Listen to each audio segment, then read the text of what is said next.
જો મિત્રો અત્યારે રાત્રે બજાર તમે એકદમ જો આ બાજુ આપણે આ બાજુ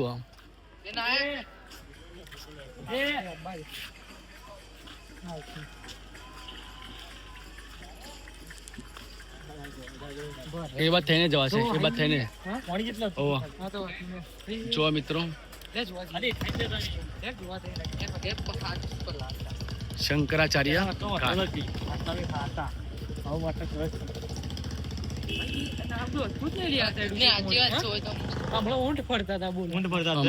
સાંજે અમે આ તારા ઊંટ ફરતા જોયા હતા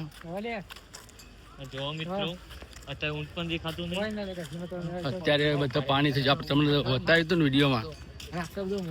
અમુક સમયે અમુક દિવસે પાણી આવે છે પરંતુ આપણે રાત રોકાણા તારે ખબર પડી કે અત્યારે પાણી આવે છે લે આપણા પકડજે હું હાથ પગ દઉં લે જલ્દી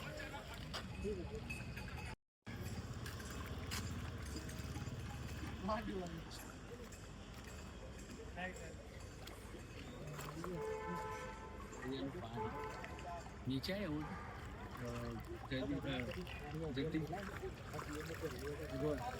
પાણી ચોખ્ખું કેટલું હતું ચોખ્ખું છે ને જોવા જેવું પણ આ પાણી દરિયાનું પાણી ખારું હોય છે બસ એ જ આપણા શંકરાચાર્ય ઘાટ છે દ્વારકાધીશનું જે મંદિર છે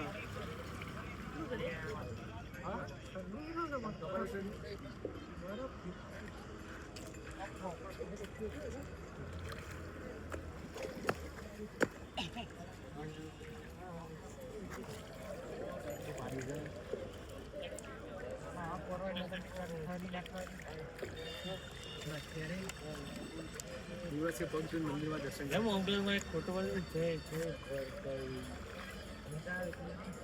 રોશન પણ પગ છે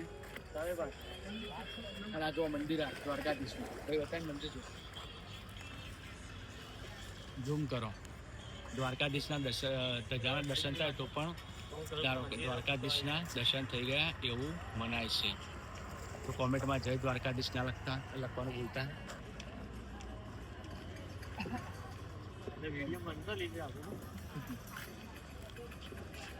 મિત્રો સપોર્ટ કરજો અમે રાત્રે અહીંયા રોકાયા છીએ અહીંયાનું રાતનું લોકેશન રાતનો નજારો અને અહીંયાનું રાતનું બજાર અને અહીંયા આપણે જે દ્વારકાધીશમાં જે અમુક નાસ્તા જે આપણે વધારે પડતા એટલે કહેવા મતલબ જે નાસ્તા ફેમસ હતા તે આપણે નાસ્તાનો ટેસ્ટ પણ કર્યો નાસ્તાનો ટેસ્ટ પણ સરસ હતો તો આપણે અત્યારે 12 વાગ્યાનો ટાઈમ થઈ ગયો છે આપણે જે રૂમ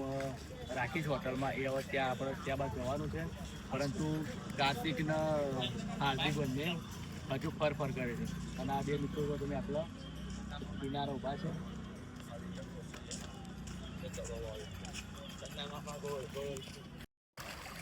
જો મિત્રો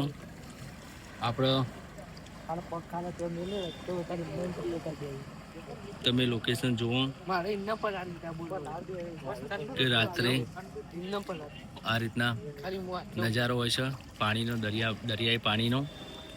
અને આપણે અક્કી પણ બૂટ પહેરેલા હતા તો બૂટ કાઢીને પગ ધોવે છે અને જતીન પણ તમે રાત્રે નજારો તમે ખરેખર મિત્રો આપણે દ્વારકાધીશ રાત્રે રોકાઈએ ને તેનો આનંદ કંઈક અલગ જ પ્રકારનો હોય છે અને ભગવાન શ્રી કૃષ્ણ જ્યાં સાક્ષાત બિરાજમાન છે તેવી દેવભૂમિ દ્વારકા તો આપણે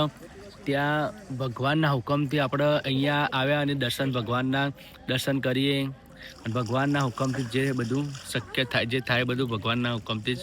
થાય છે મિત્રો સાચા અને સત્ય કાર્યો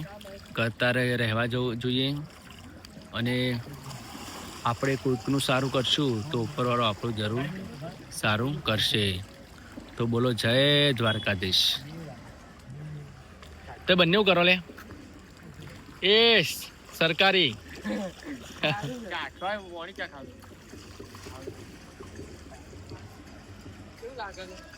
એકદમ